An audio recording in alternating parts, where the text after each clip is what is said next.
Say on it. All right. It's just the two of us. Boker Tov.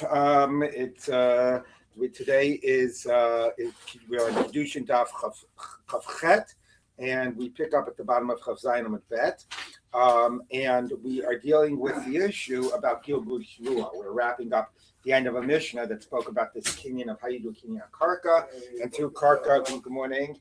How karka you could be kona and metaltalin with the kinyan agav. If you do the kinyan on the karka, then it also works for cattle. If the cow's on the land, not on the land, that was discussed. And now we're dealing with the reverse sort of connection that you can take a shvua on metaltalin, and once you get somebody to take a shvua on metaltalin, you can force them to take a shvua on karka as well. That's gilgul shvua. Even though karka is categorically excluded, you can force him to take a shvua once you get him to take a shvua on metaltalin. And we learned that out from Sota, because by Sota, the woman is forced by the Parsha of Sota to take an oath that she didn't have sex with a special man in terms of adultery. Then you can force an oath even for a case that never could have been a Sota case, a case where the woman was an arusa. So that shows you the principle of Gilgul Shvua, and you could apply it even to cases that are categorically excluded.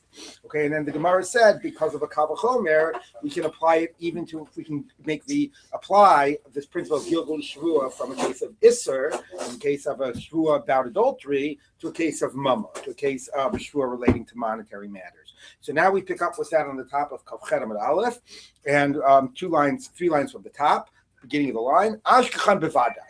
Now we know that this can be in a case where it is definite. Now what is definite? So Rashi says that, like, for example, let's say, for example, you have a question about meaning the second claim is a definite claim, as opposed to, well, let's read the Gemara. I'm sorry. Let's read Fila. Ashkam b'vadai. We found this in the case of vadai. Safek minalan. Where do you know by safek? We'll read the Gemara. The Gemara will make it clear. Tanya, Reb Shimon Bar Yochai Omer, Nemar shvua b'chutz v'nemar shvua b'fnim. It says a shvua outside. Okay, so by a shvua in a beis din, and it says a shvua inside, meaning in a case by the sota, which is inside the Beis Hamikdash. Mashmor b'bifnim asaba safek kavadai.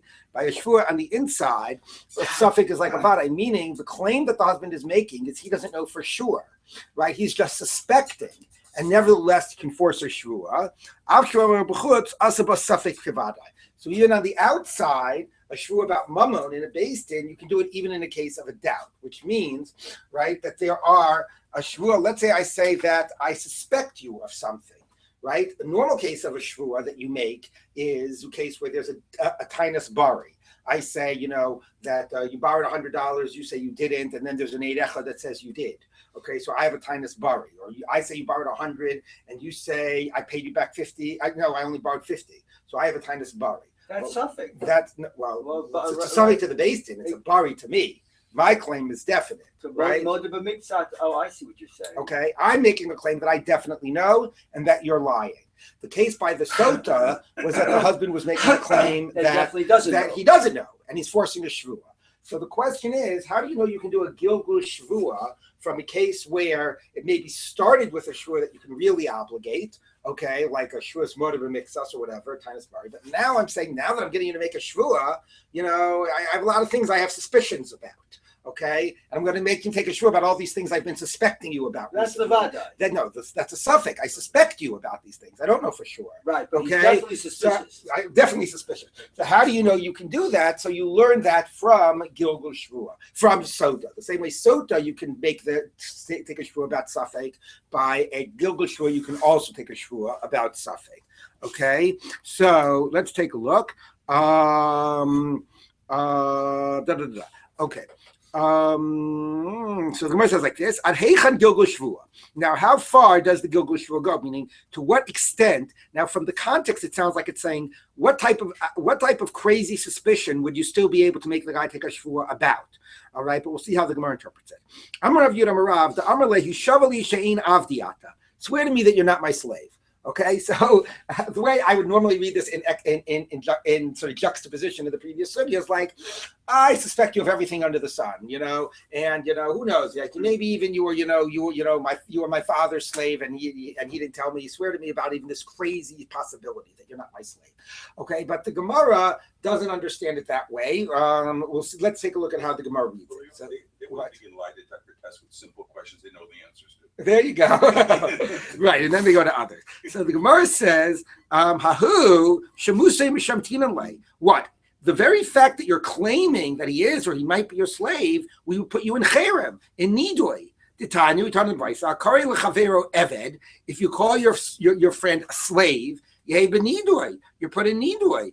Mamzer, and if you call him a mamzer, sovig as arbaim, you get 40 lashes. Russia, if you call him a wicked person, then we basically let the person, compete with you in business in a way that we otherwise wouldn't have. Now, what is all of that about, by the way, before we get to applying that to our case? Why the different types of punishments for the different things? So Tosfos has a very nice explanation. Tosfos says like this. He says, 3 lines down in the wide lines of Tosfos Hakore Lechavera, but if you go 3 lines down, Tosfos says, V'hainu mida keneged mida, kolomar, who kara lechavero eved, you called him a slave, dahave arur, because avadim are, arur kanan, kach michalino to arur, you curse him because you put him in nidui, which is a type of a curse, right? I mean, it has practical implications, but it's also an act of censure and cursing. Dahainu nidui. Okay, so that's why the nidui is for calling your friend a slave. V'chein hakari lechavero mamzer. So who Omer Shechavero Avar Belav? He says his friend did a lot, presumably because maybe he was a mamzer married to somebody else. Okay, so or maybe he was suggesting that the parents did an isser, obviously, to make a mamzer. Lefikach Sovegas are by him, Kedin over Belav. So if you claim that he was being over on something, you're going to get lashes as if you were over on something. And presumably the same is by the last thing. You called him a Russia. So a Russia is somebody that improperly, affects somebody's, like a Russia could be often states things related to money and hurting somebody monetarily and so on. Therefore, you get hurt monetarily, and we allow this person to even compete with you in business in ways we otherwise wouldn't have allowed. Yes. Didn't we learn in the previous Masechta Sugya that there's a difference between shmute and nidui? And here, it's just a more general. Well, there's a difference between nidui and cherem. Sorry. Shmute means nidui. Okay. Yeah. Thank you. So the Gemara says, okay, so how could you even suggest that he's an Eved? So Amarava, no. He shavali shalonim keresli be'eved ivri. Swear to me that you weren't sold to me as an Eved ivri. Now, what is the shift between that and swear to me you're not my slave? So Rashi says that the shift is when you say Avi Ata means you're an Eved Knani. Right. And that's what Tosfos suggested too, because he said Ba'aruah. So first I'm saying you're my slave means you're claiming that a Jew is not a Jew. He's an Eved Knani. So that's obviously something that you can't go ahead and do, and we wouldn't tolerate that for a second. Okay, if you want to say he's not an Eved Ivri, that's like a different discussion. Okay, so although I wonder, and maybe I'm being a little bit too contemporary about this, but I wonder if there's a difference. Is not just Eved Kanani and Eved Ivri, but about whether you're doing it as a personal label or not.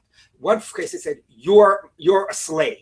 The other case I said, I'm not, whatever. I'm saying you were sold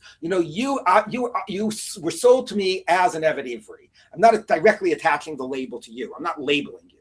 Okay. So, it's like we talk about a person with this issue as opposed to using the label to label the person. So anyway, there is interesting that is a shift, right? It didn't just say he shavali that you're not my Eved Ivri.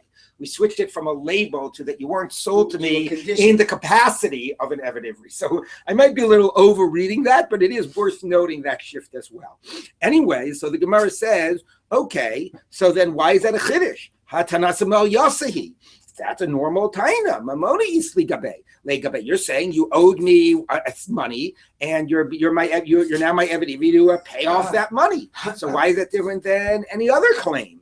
So the Gemara says, no, Rava l'taime, Rava is going through his reasoning, the Amma Rava, Eved Ivri gufo konoi. The Eved Ivri, there's a sense of a kinyan. So therefore, I'm saying, swear to me that you're not my Eved Ivri. So I'm basically claiming that I own a piece of you.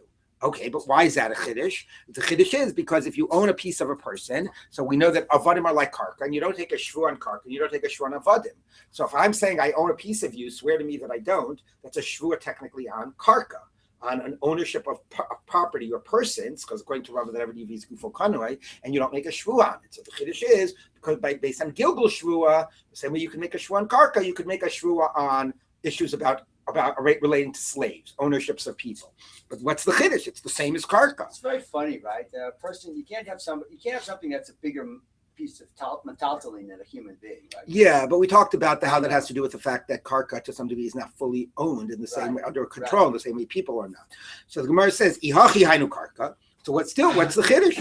So that's an issue about a shvua about ownership of a person is like ownership of land. And we know you could do a Gilgul shvua on Karka. No. I might have thought Karka who the Avidin Ishtim is bini Bitsina. Karka people sometimes sell in private.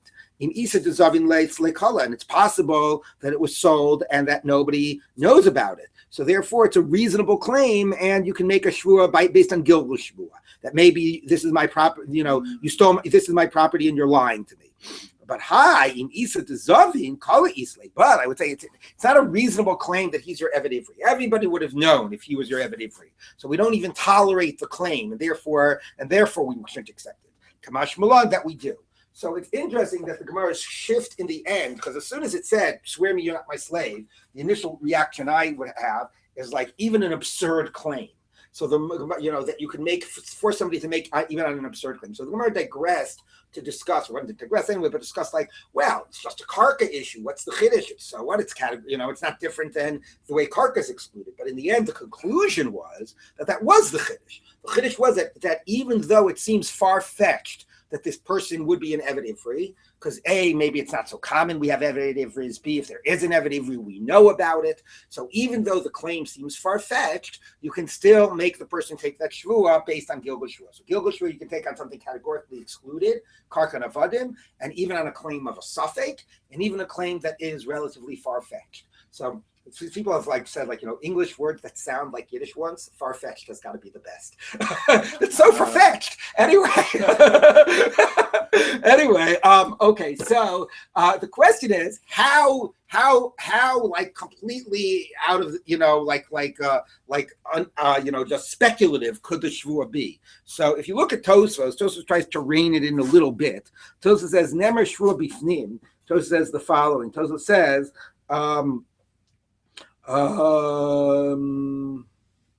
The Omer Rebbe, it's about 6 lines before that Tosfos Nemra finishes. The line starts with the word Kivadai.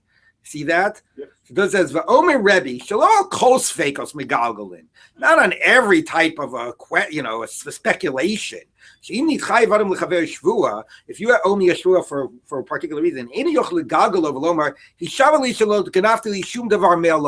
swear to me that you've never done it, you never did anything wrong to me, that you never stole anything from me, you never borrowed any money from me. Like, stop. You can't just, speculate out of thin air. Only something that has a little basis for being concerned about. You go, Naselo Shutaf or Aris, let's say we were partners, and then after we broke up the partnership, I want you to swear that you never misappropriated any funds. So, okay, there's a basis for that. We're partners, we were handling each other's money, there's a reason to think that maybe you did that. Okay, so the question though is, how do you square that with the Gemara about swear to me that you're not my Eved Ivri?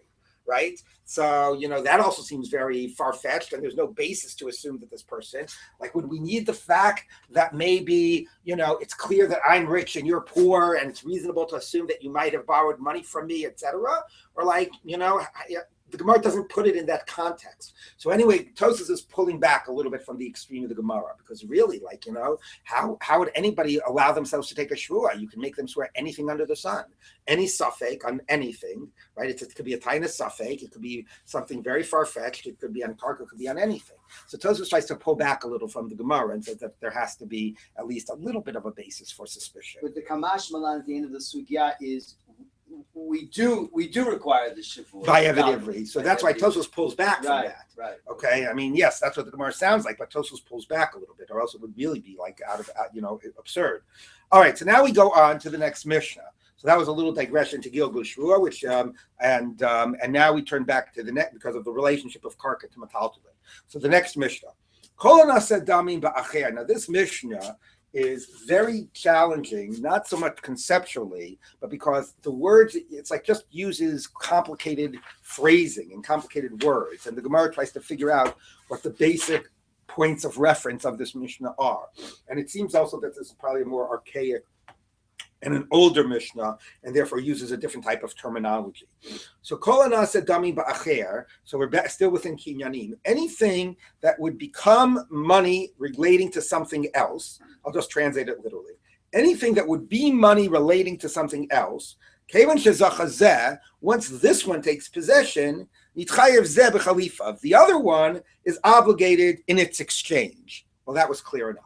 Okay, so now the next line is very clear. Ketzad hichliv shur b'para. If we're exchanging an ox with a cow, so o chamor b'shur, or a donkey with an ox. Wait, a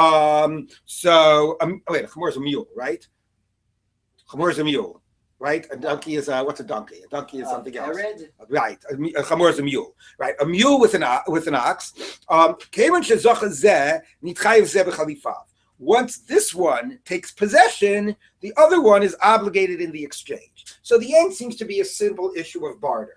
Right? Reuven and Shimon are exchanging animals, your mule for your cow. Okay. Once Reuven takes the mule, the other one, Shimon, is obligated now to give him now. Oh wait, that doesn't work, right? Because it's not Shimon is now obligated to give him the exchange. It's now right. That's part of the even here the language is funny. You wanted to say once Reuven takes the mule, Reuven is now obligated to give him. Right. So the Nitchayev Zeh, Tosfos has a question what the Girsa is. There might not be the second Zeh. If there wasn't the second Zeh, it would be easier. Kevan shezacha zeh nitchayev b'chalifav. Once you take possession, you're obligated to give the exchange. So if you have the right? No, but the second Zeh refers to this other guy. You bring a cow, I bring a donkey. Yeah. You take my donkey away, and I haven't taken your cow yet, but it's still my cow. I'm still responsible for it. So that's the question of what nichayev is, okay? So here we've got the donkey. I'm not even going to try to draw the difference between a donkey and a cow, okay? Here we got the donkey. So Shimon, zacha zeh, he takes the donkey. So this is zacha zeh, that's the Shimon, zacha zeh. Now, then when we say once he takes the donkey, nitchayev zeh, the introduction of the other word zeh seems to mean that we're pointing to the other guy. Now, I just want to point out that Tosfos says a girsa that doesn't have the nitchayev zeh. It says kivan shezacha zeh nitchayev b'chalifav. That was your girsa, means once you took it, you're obligated to give it. That's one way. But the way of reading about nitchayev zeh b'chalifav is, Jonathan, is what you're saying. You're saying nitchayev zeh b'chalifav is saying that once Shimon has it, Reuven is obligated in any loss that happens to the cow. Even when it's his cow, and even though it remains in Shimon's possession, it's now his cow, and any loss would be at Reuven's expense and not at Shimon's expense. So that's the other way of reading it. Okay, so Nitchayev Zeh doesn't mean to give the Khalifav, essentially means you're Zochet Khalifav. You become owning this object, and therefore you are responsible for any loss. In other words, Reuven gives the donkey, and then like Shimon calls him up 2 days later. It's like, when are you going to come and take the cow? Right. So I'm busy. Right. So Shimon said, well, listen, I'm not happens, responsible for you. Right. It's your cow. He's in my backyard. If he trips over the lawnmower, don't blame me. Exactly. Okay, so that's the end. So that's clear. But the problem is, so now we know what Zacha Zeh Nitchayev Zeh means. But the problem is, okay, whether you have the second Zeh or not. But the problem is, what does this first phrase of Kol Hanaseh Damim Ba'acher mean? Anything that's money relating to something else, like what? Well, what are you talking about? Like, you want to say metaltalin? What are you trying to say? Okay, so that's what the Gemara tries to figure out. Let's take a look at the Gemara. Could it historically be that the Seifa is later? That's what I think. And it explicates. That's what I think. Because yes, that's what I think. I think that the ratio is said in this very archaic language, and it's not at all clear what it means. And the ratio makes it much clearer that we're talking about exchanging two objects. Okay, this is a kinyan chalipin. By the way, let's just label it. We've been talking about it for a long time, but this is the kinyan of chalipin, of exchange. And the other thing I need to say, which is going to be very relevant in appreciating the Gemara, is that there are two forms of chalipin, which I would say logically should be categorized as completely different. Okay, there's one form of chalipin, which is what the end of the Mishnah talks about, which is barter. I take one object, you get the exchange object. There's another form of chalipin, which is sort of the handkerchief form, which is kinyan sudar, which is sort of modeled after it, but that's not really exchange. Like you take the handkerchief and you become obligated in the terms of a contract. Like we're not exchanging a handkerchief for the terms of the contract, right? It's more that that it's a signal of my gemar das, that I'm committing to it. It's a formal act of commitment, and therefore I can obligate myself in financial obligations, in terms of a contract. I can also transfer an object through that, but it comes through more this as an act that signifies my gemar das. Now, one way that you see that these are really very, very different is, well, first is some of the special halachas of kinyan sudar. First of all, by kinyan sudar, you don't even have to let go of the object. Anybody ever see, like when the rabbi, and the chassan holds it up at the same time, you give the object the matana manas lahachzir, or whatever the object has to go back. And so, like, it would be, I'm not saying you can't have that by a barter, but it would be very hard to imagine all of that by a barter. Here, I'm giving you, take possession of half of my donkey, and I'm holding on to the other half, and you're going to have to give it back to me after you're done, and through this, I'm going to get your cow, right? Like, huh? So anyway, that's already things that are very different. But the most extreme point of difference is that there's a debate in the Gemara about whether kinyan sudar works, b'kelev shel koneh or b'kelev shel makneh. So what I mean is that I am, let's say, it's really, I'm going to just give you my car with a kinyan chalipin, okay? With a kinyan sudar, kinyan chalipin. I'm going to give you my car. Who has to give the handkerchief to whom? So that's a debate in the Gemara. It could be, I'm going to give it to you, Jonathan, the seller or the buyer. So one says, says that the buyer does. You give me your handkerchief and I give you my car. That's at least more modeled after an idea of barter. Again, even though it's very different in terms of what really is being exchanged. But there's one opinion that says, I give you the handkerchief and therefore you get the car. Now that's clearly not modeled after barter. But if it's a signal of gemar das, it makes a lot of sense. Or symbolic machine. Right, it could be a symbolic machine. I am symbolizing my transferring of my car by giving you my handkerchief and you take my handkerchief. Exactly. I am signifying my obligating myself to the terms of the contract by my giving you my handkerchief. It could just as easily be koneh or makneh if it's just to signify gemar das. So it's clearly a very different model and phenomenon than barter.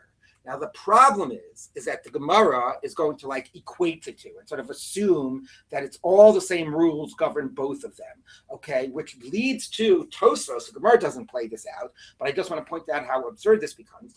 Tosfos says if that's true, in the case of the cow and the donkey, if we would apply the exact same rules of the handkerchief to the cow and the donkey, so if you pass them by the handkerchief, it's kelev shel makneh. So do you know what we're talking about in the cow and the donkey? It's not I take your cow and you get my donkey. It's I give you my cow and you also get my donkey. That's what the Mishnah will be talking about, which is crazy. What's that? Right? Chalipin is I give you one object and you get the other object? That's not chalipin. That's maybe agav. I don't know what that is, but that's not chalipin.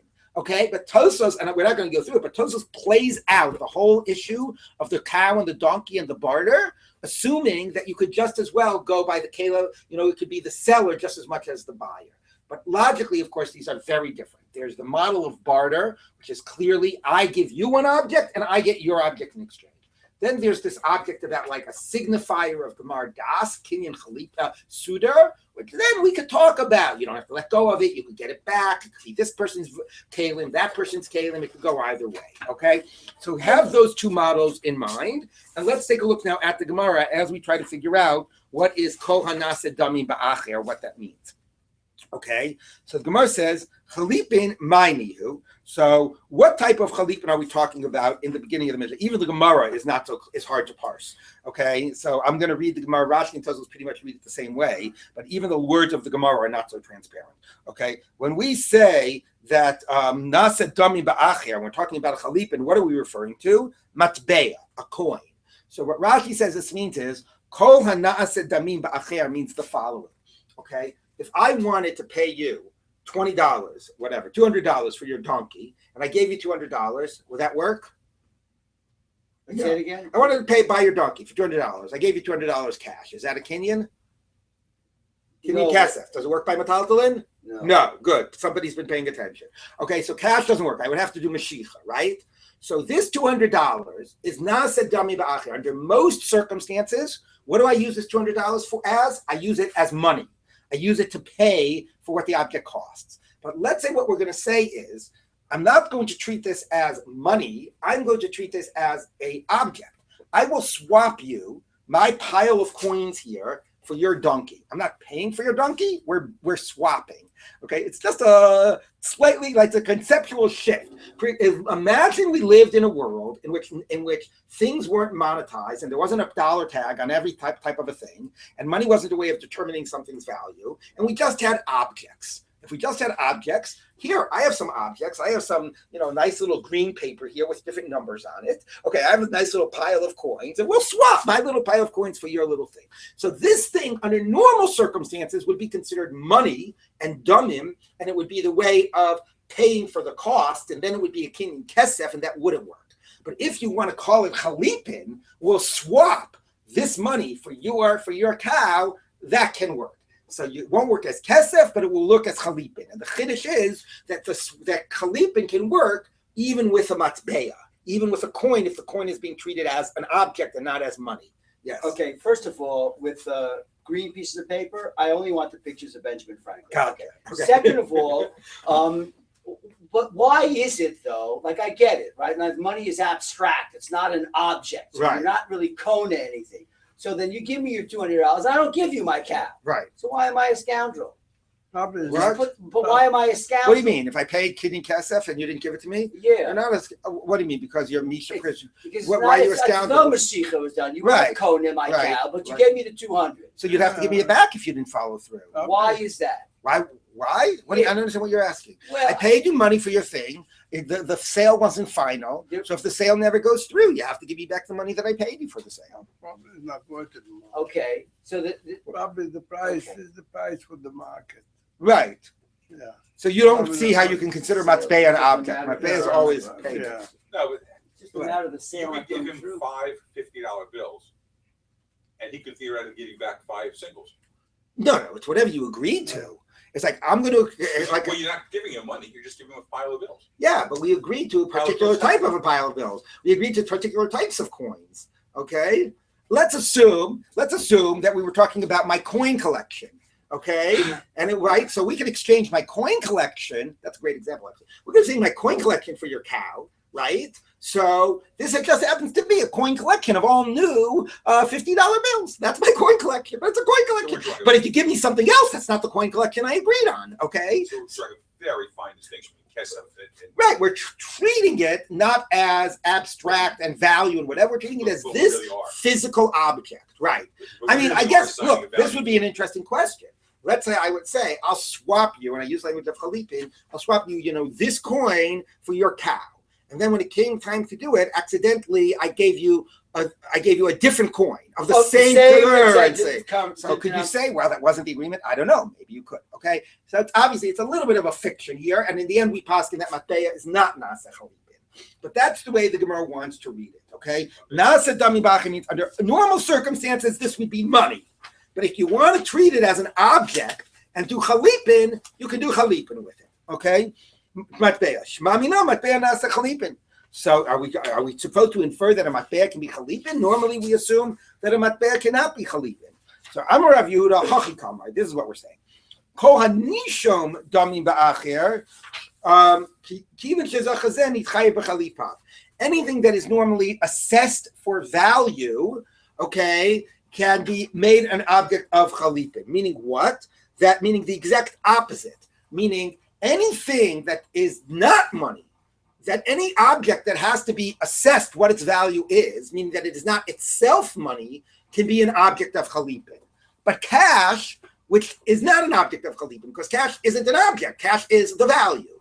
So anything that is given a value outside of itself, okay, is assigned a value and assessed a value, meaning anything that is not cash can be an object of chalipin, as opposed to cash itself, which cannot be. Is that clear how we're reading it now? Kol hanishom dami ba'acher means, right, anything, kol hanasa dami ba'acher, anything that has to be converted, maybe the better word here would be converted. Right. Anything that have to be converted into cash isn't appraised, but even the word na'aseh, like anything that needs to be converted to cash is an object that you could do chalipin. So what's the only thing that doesn't need to be converted into cash? Cash. So anything other than cash can be an object of chalipin. What does nishum here mean? Assessed. It has to be assessed for its value. Shuma. Oh, it's a Nifal of Shuma. Yeah. Amazing. Yeah. Okay, so you can be amazed by grammar. Yeah. Okay.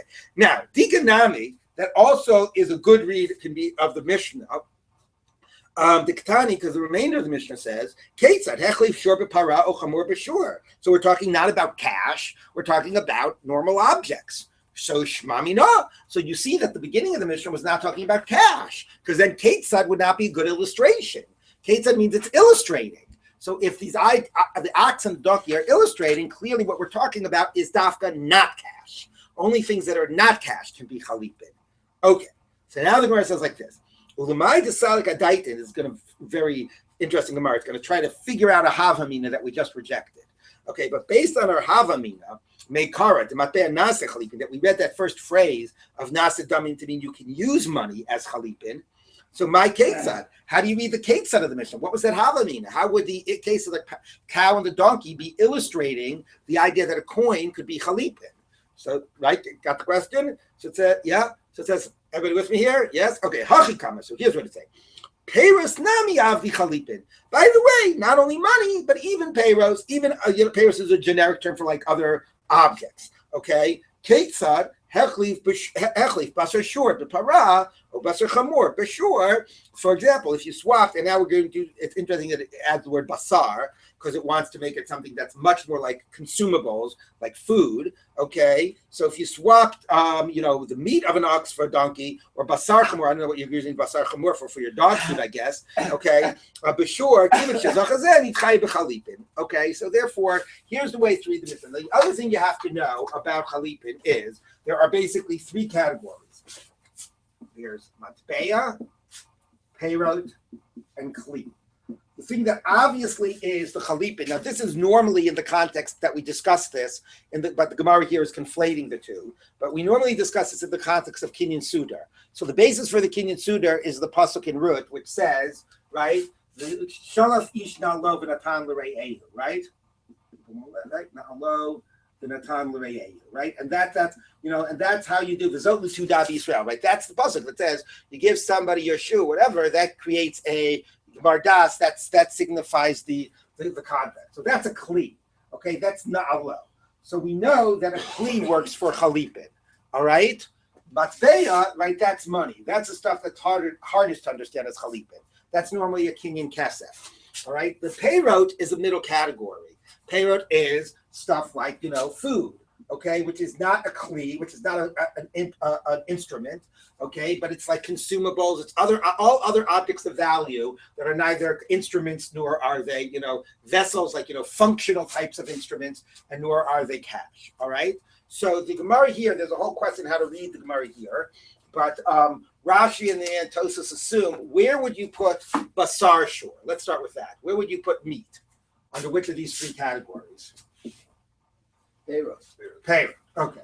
Where would you put a shore? Kli. So that's the question. Is a shore like a kli because it's something you use, right? Or it's not a kli because it's not manufactured. What exactly defines kli or not kli? Okay. So where does the shore go? Function or origin. Right. So Rashi and Tosfos basically assume to read this Gemara that even shore would be here, which makes it funny why the Gemara had to switch to basar shore. Okay, so basically what we're saying is like this. So you have these three categories, okay? So here's our Mishnah. Kol hanase dami ba'acher, and then it's the ketzad, and it's the shor and chamor, okay? So this case of shor and chamor, okay, that works for chalipin, and then we're assuming again, by the way, barter and the kinyan sudar have the same rules, okay? So this idea that the shor and the chamor works for chalipin, okay, we are saying is a case of basically, either kli, or if you say shor and chamor is kli, or peirot. Peirot worked for chalipin. That's the case. What does kol hanasa dami ba'acher mean? So there was two interpretations. Number one was cash. We mean cash is chalipin. We rejected that. And number two means anything that's not cash. Okay, right? Those were our two explanations. Yes, of what that means. So in explanation number two is anything that's not cash works in chalipin. So as long as you're not cash, for example, this. So you've got basically payroll, something that's not cash. It all works very nice. But the Gemara says, but if you say cash works for chalipin, what's the ketzad? So it said, well, the ketzad isn't saying that this is. It's saying, and not only cash works for chalipin, payroll also works for chalipin. Okay? So there's two ways to read the Mishnah. Either not cash works for chalipin. For example, payros. Okay, but only payros and not cash. That's the way we ended. And the first way to read the Mishnah, which we rejected, is cash works for chalipin, and not only cash, not just ketzad, but in addition, cash works and also payros work. Okay? But according to both of those reads, we're saying that payros works for chalipin. Well, if you say cash works, then you should right, it is certainly payroll. Yes. Okay, but let's now continue. Because now, regardless of the read, we are saying that payros works for chalipin. So now the Gemara says like this. Hanicha l'Rav Sheshes, the Amar payros avdi chalipin. Fine, yes? It just seems to be payros is a different category, because especially if we're talking about a scenario where if one takes their object, the other one already has responsibility for the other object, payros spoiled. Well, that's true, but I get it, but that's like your responsibility to take care of that, right? Yeah. But I do get that. All right. So the Gemara says, "Hani lo sheishes amar payros avdi chalipin." So look, that's a good read of the Mishnah. Either of these two reads. The way Rashi tells us say that the question we're asking now is both reads, because both reads are assuming that shur and chamor is not just basar shur, but even a real shur is in the payros category. So either of these reads of the Mishnah, the shur and chamor works, but it only works if you assume that you can use payrot for chalipin. Hanich l'Rav Sheshes damar payros avdi chalipin, and Rav Nachman damar payros lo avdi chalipin. You can only do chalipin with a kli. Michael Amemar. How do you read the Mishnah? So yeah, it's a real big problem because there's no kli in the Mishnah. Hachikamar. Here's how to read the Mishnah. Yesh damim shein kichalipin. Now this is going to be a complete reread of the Mishnah. There are sometimes money works as like chalipin, but we're really not talking about chalipin at all. What's the example? So ketzah. Hechlif to make sure b'para, or to make chamor b'shur. Okay, so for example, if you exchange the money of an ox with a cow, or the money of a mule with an ox, what does that mean? So basically, what it means is the following. It means I go to Dove there, and I say, Dove, you want to buy my cow? And Dove says, sure. How much? $100. Fine. Here's the cow. Do mashicha. So you now owe me $100 for my cow. That's demei para. You owe me that $100.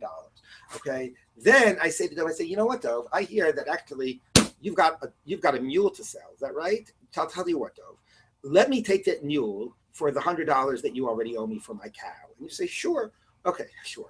Exactly. It's confusing. You missed that part. Say sure. Exactly. Okay, exactly. Anyway, so you say, no problem. So now what happens is I now own your donkey with the demei para. The money you owed me for the cow that you have not yet paid, that money now you get to keep, and that lets me own your donkey. So what type of a king or mule? What type of a kinyan is that? It sounds like a kinyan kesef, but kinyan kesef doesn't work by metaltalin. So here we're going to explain how it works. My taima, savar like Rabbi Yochanan, it holds like Rabbi Yochanan. Amar, Dvar Torah, biblically speaking, most konas, kesef actually works for metaltalin. Umatam amru mashicha kona. So why did we say kesef doesn't work? And you have to do mashicha. You have to take the object into your possession. Because you'll give me the money and I won't deliver the product to you, and it'll already be your product, and then I'll say, oh, an accident happened and the product got destroyed or whatever, meaning I won't be even lying, but I have no incentive to protect the object now. It's your object, you're the one responsible. I'm not the one responsible. So it's not fair for you that you have possession of the object before you have ownership of the object before it's in your possession. Okay? And therefore we said that we're going to annul the kinyan of kesef, and we're going to replace it with a kinyan of mashicha. But now we're saying the following: a common scenario. That's where we implemented this rule, and we said no longer kesef, just mashicha. But something that's less common, we go back. We did not implement our rule, and we let the normal biblical kinyan kesef take place. Okay, so this is like completely crazy. Basically, what it is saying is that we have, the first step is we did away with kinyan kesef, we replaced it with kinyan mashicha. But now we're going to say, in scenarios that are not so common, then we'll let the old Kinyan Kesef work as it used to work. Because and who gets to determine what parameters determine commonality? I don't know, if I'm buying your Ferrari, it's pretty uncommon for people to sell Ferraris. So, what makes it uncommon, right? Why is this dafka the scenario that we identify? And what type of sense does it make? What's the incentive to have loopholes and to have these holes in the system, right? Not to have one basic rule of how kinyanim works. This really makes no sense. But in order to explain the mission, what we're saying is, if I'm not giving you cash, if what I'm doing is I'm letting you keep the money you owe me for an earlier transaction, then I don't have to do Mashicha. Then I can just own it by letting you keep that money. If anything, that's such a weak kinyan. It's all abstract. Nothing is changing hands. Something happened in the past. Nothing is happening now. If there's any place that a kinyan, that kesef should not work, it would be that case, right? And there we're saying that kesef works. All right? So it's a very pressed read of the Mishnah. Difficult read. So the Mishnah, let me just explain again. The Mishnah simply is talking about chalipin. It's clearly this case about the ox and the donkey is talking about a case of payroll. So assuming that they go in the payroll category, not the kli category. So that only works according to the opinion that payros works for chalipin. But if the only thing that works for chalipin is a kli, there's no way to explain this Mishnah to be about chalipin. So rather than explain this Mishnah that seems all about teaching about Chalipin, we're saying, no, the Mishnah is saying something that normally you owe me the money for, or something that normally would be a purchase with money, if it's basically letting you keep money that you owe me from an earlier purchase, then it works to be Kona. That's what the Mishnah is saying. Crazy read of the Mishnah. How does Rabbi Yochanan know that Dvar Torah, Kinyan Damim is Kona? That's a sugya in Baba Mitzia. I remember that. But yeah, but I don't want to get into that now. But what I want to point out is, by the way, is that the whole reason we're forced into this, well, there's two reasons. Number one is because we're categorizing Shur and Chamor in Peiros rather than Kli. And Rashi already points out that logically you could put them in Kli. But the bigger thing that gets me upset is that this issue is about the Kinyan Sudar. Right? It's based on this pasuk, Sholef ish galov natan l're'eu v'zot l'tuda b'Yisrael. This is how that's the kinyan of the Gemar Das. That's the kinyan of the Sudar. Right? You can understand that, okay, a handkerchief or whatever, something like that formalizes it. But if you're talking about barter and swapping, there's no reason to exclude payros. Why can't we swap pay? You said maybe they rot. But still, fundamentally, you should not, you should not be making different categories. The funny thing is that the Gemara is taking this, which is about swapping, and applying these categories, which are really about a discussion of Kinyan Sudar. All right, and the Gemara is seeing them all as the same. Let's just finish up this Gemara. Now, Reish Lakish, you don't have this crazy read of the Mishnah according to Reish Lakish, because Reish Lakish says Mashiach is explicit in the Torah for metaltalin. So according to Reish Lakish, the Mishnah cannot be talking about a weird type of Kinyan Kesef, because he doesn't have Kinyan Kesef at all. For him, Mashiach is what works in the Torah. So according to Reish Lakish, so how do you read the Mishnah? Right? So this Mishnah now cannot be talking about a weird Kinyan Kesef, because he doesn't have a Kinyan Kesef. So clearly, the Shor and the Chamor is talking about a Kinyan Chalipin that works with Peiros. So Hanicha, that works. So then he says, Peiros does it, so that's what we're talking about. Swapping a Shor and Chamor is a Chalipin of Peiros. Okay, that would work. But if he holds like Rav Nachman, that Peiros don't do Chalipin, so this doesn't work. Okay, and we already said that money isn't. So if money isn't and Peiros isn't, so what's the Mishnah talking about? It's not talking about money for Chalipin. It's not talking about Peiros for Chalipin. It's not talking about a weird Kinyan Kesef, because Reish Lakish doesn't hold of a Kinyan Kesef. There's nothing the Mishnah could be talking about. So b'may mukila, what's the Mishnah talking about? It must be like we said, that he holds like Rav Sheshes, that Peiros do Chalipin, and that's the Shor and the Chamor. Okay? So, bottom line is, the simple read of the Mishnah, put the Gemara aside, is you don't want, is not to introduce any of the discussion of Peiros Avdi Chalipin or any of that stuff, because we're talking here about barter, we're not talking about Kinyan Sudar. But the Gemara assumes, no, we have to bring in the discussion about Kinyan Sudar, about Peiros, etc. So what does the Mishnah mean? So number one, Kol Anasa Damim Ba'achir has two possible meanings. Either it means you can use money for Chalipin, which is very strange, and the Gemara rejects that.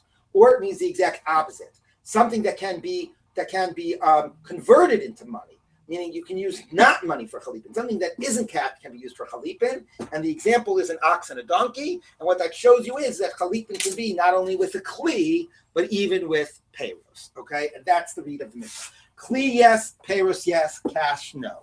Rabbi Linzer, could you just remind us what's Rav Nachman's svara? Why does he conclude that payros are not? The svara is based just on the pasuk. It says na'alo. So do you see? So do you read na'alo as dafka na'alo and therefore a kli? Or I think there's a replay of like l'kayin kol davar or something like that. That's also the sugin azahah. Yeah, and it's just based on that pasuk. But again, all of this, right? So na'alo is kli, and how much does that get brought into the payroll? But the question still is that's all by kinyan suda. And the funny thing about this Gemara is it assumes that all of those principles apply to the type of a barter, type of a chalipin. All right, let's move on. Now we go to another Mishnah that also, as you'll see, is a little bit of an archaic language, but not as cryptic. Okay, and here's what it says. Rishus hagavoa b'kesef, rishus hahedyot b'chazaka. So what we would call in more contemporary, like in the more contemporary Mishnaic language of hekdesh, okay, things that are hekdesh, that belong to the Beis HaMikdash, this earlier Mishnah refers to as rishus gavoa, the property of the Most High. Okay, so it means hekdesh, okay, and it's supposed to rishus hedyot, the property of, we call it hekdesh and chulin, right? People hear that, we call it hekdesh and chulin, and the Mishnah calls it rishus gavoa and rishus hedyot. It's an earlier Mishnah. Rishus gavoa b'kesef, so hekdesh takes possession of things with a kinyan kesef, even metaltalin, but rishus hedyot b'chazaka.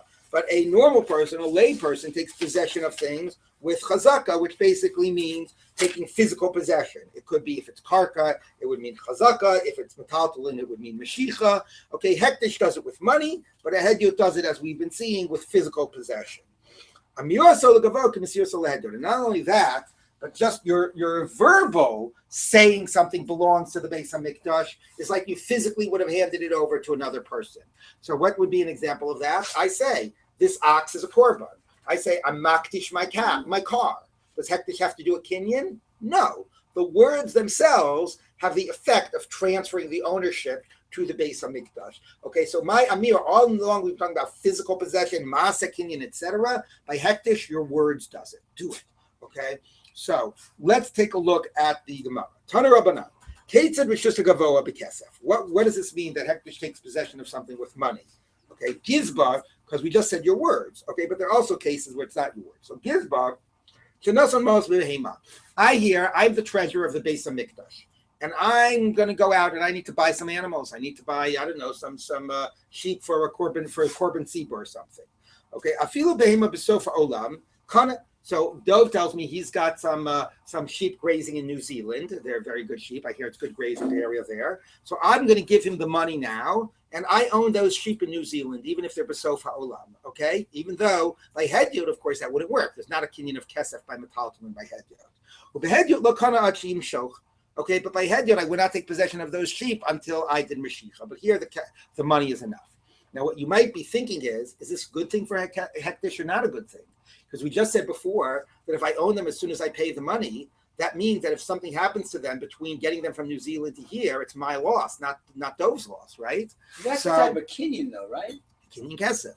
Right. Now, yeah. But that works for hekdesh. It doesn't work for hedyot. But the question you should be asking is that in hekdesh's best interest? Because the whole reason that we said by hedyot you have to take possession is to protect the buyer. So why is that in hekdesh's best interest? So we'll come back to that.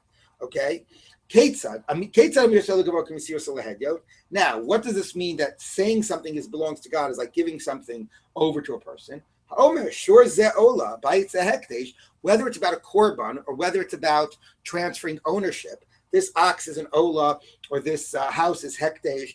Even if they're at the other ends of the world, that works just by your verbal statement. But by a normal person, you would have to do meshicha by the cow and chazaka by the house. You would have to do an actual act. Here the words work. I want to stop for a minute and say something about the idea that the words work. Why they work by a korban is more obvious. Because by a korban, right, I mean, for people remembered when we did Nadarim and whatnot, right? You have this whole idea of hafla. My words can create changes of status. My words can take this animal and give it Kiddushin, make it a korban, okay? But that fundamentally doesn't start in the world of ownership.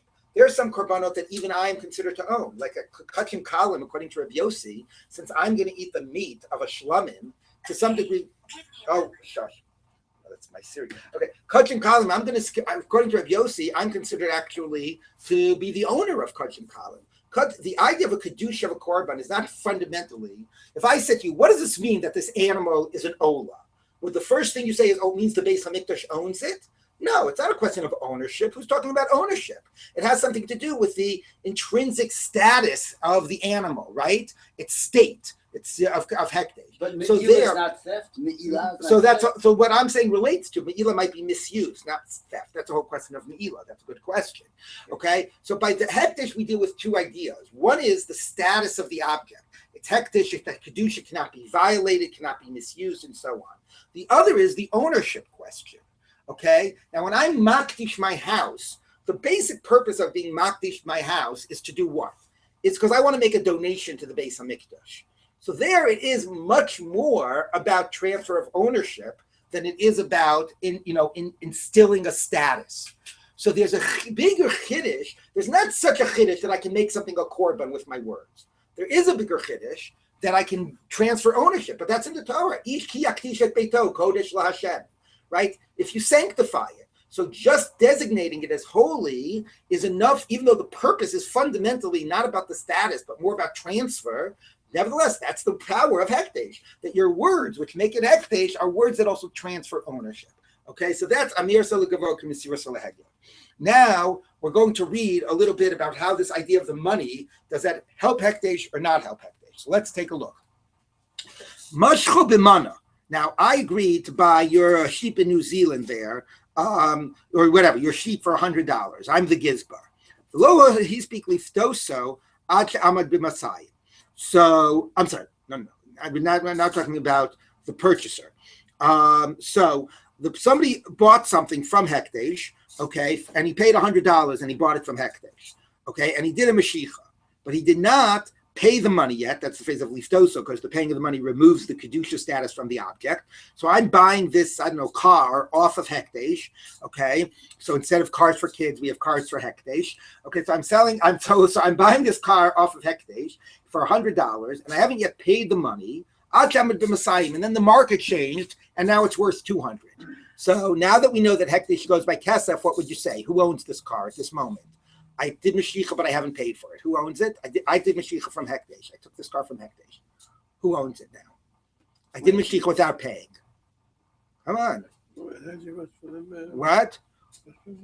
We said Hekdesh goes by money. So if Hekdesh goes by money, who owns it now? You're taking this from Hekdesh. I took it, but it's parallel, okay? But we didn't say that, but assume it's parallel.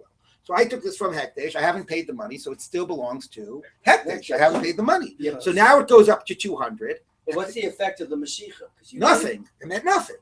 So it's now gone up to 200. Hekdesh is now entitled to charge me 200. I don't own it yet. Okay? I have to give 200. I didn't own it yet. Why? But the verbal agreement was for 100. Who cares? The sale isn't final. That's why you have Lakinian, because it's not final till it's final. My timer, Vinatana Kesef Ikam Lo. That's where we have the idea that Hekdesh works by Kesef. You give the money and then you get it. Okay, so by Hekdesh it's with money. So if I haven't given the money yet, they can charge me whatever they want now. If the price went up, they can raise it. Now, what about if it's the reverse? Mashcha b'matayim, it was worth 200, and I did a Mashicha. Now it's gone down to 100. Now you should think I should be entitled to say to Hekdesh, 1 minute, it's not final. I didn't pay the money. I'm going to give you only 100 for it. No say matayim. I have to give 200. My taima lo yekar hedyot chomer mehekdesh, because a layperson should not have greater rights and power than hekdesh. So basically, it means that the issue I raised earlier is it in hekdesh's interest to be with money. Sometimes that works against your interests. So the answer is what's the end? What's it like? The house? What is it? The odds are always in the favor of the house. The deck is stacked. The deck is stacked in favor of the house. So the kinyanim are stacked in favor. The house never loses. Right. The kinyanim are stacked in favor of hekdesh. Hekdesh owns it with kesef or with Mashicha based on what serves Hekdesh's best interests. Let's go back to New Zealand for a minute. Yes. Now, we're not talking about Hekdesh. right? You give me money for my sheep, which is in New Zealand, Right. okay? And the sheep dies. Right. So that was your problem, right? No, I didn't do Mashiach yet. The sale was never Exactly. final. That's Give me right, my right. money back. Okay, so it's not right. So there was no. Okay, fine. Right. Okay. Let's just read the end here. The Obim Sayim. Let's say the opposite. Okay. Let's say you didn't start with Mashiach. You started with money. Wait a second. But instead of giving him the money, if you gave him a cow for his sheep Yes. Correct. and the sheep died, Then I would have lost the money. Yep. But the Obim Asayim. Now you started with cash. I gave the 200 to Hekdesh for the car. The low he speak Lemosho, and I didn't do Mashiach. Ad Shamad B'man, it went down. So I'm stuck. Obviously, Kesef can No, use the Matayim. Kinyan Kesef. No say Matayim. Kinyan Kesef works for Hekdesh. They keep the 200. My time of Nasan the Kesef come low. But here's going to be the surprising line. The Obimana, I gave 100. The low he speak Lemosho Ad Shamad B'man. Now it's up to 200. So you might think that Hekdesh can say the sale isn't done yet, Yeah. right? We're going to use Mashiach this time. No, here the halacha is Masha Pada Padui. Actually, the cash, the sale is binding. The ain't no sin lo elamaneh, and I only have to give 100. I don't have to give 200. Why? Why can't Kesef say? Why can't Hekdesh say? Now, the 100 We want to be like Hedyot. We want to use Mashiach. We're going to raise the price. Amai, says the Gemara. Hachanami name lo yekor Hedyot chomer mehekdesh. So the Gemara's answer is Atu Hedyot la b'misha parakai. 1 minute. And even a normal person, the halacha is, after the cash is given before Mashiach, a normal person who backs out after the cash is given gets a curse. The curse is Misha Para. Basically, it's the one who exacted punishment against the Dor Hamabul and against, all these people. That God should exact punishment against somebody that doesn't stand up to his commitments. Okay, so basically, if I paid cash and now you're backing out, you're entitled to back out, but you're going to get a curse. Okay, that's the halacha in Baba Mitzvah. So therefore, even when Hekdesh has the right to use Mashiach, they're not going to use Mashiach when it is seen as inappropriate, as violating a trust in the Hedyot context. So they can go by Mashiach if Mashiach was done and they want Mashiach to be final. But if they did Kesef, they can't say we're going to reject Kesef and go by Hedyot and go by Mashiach, because even a normal person is not supposed to back out once the Kesef has been paid. Wait, but did they do Mashiach or not? No, they only did Kesef.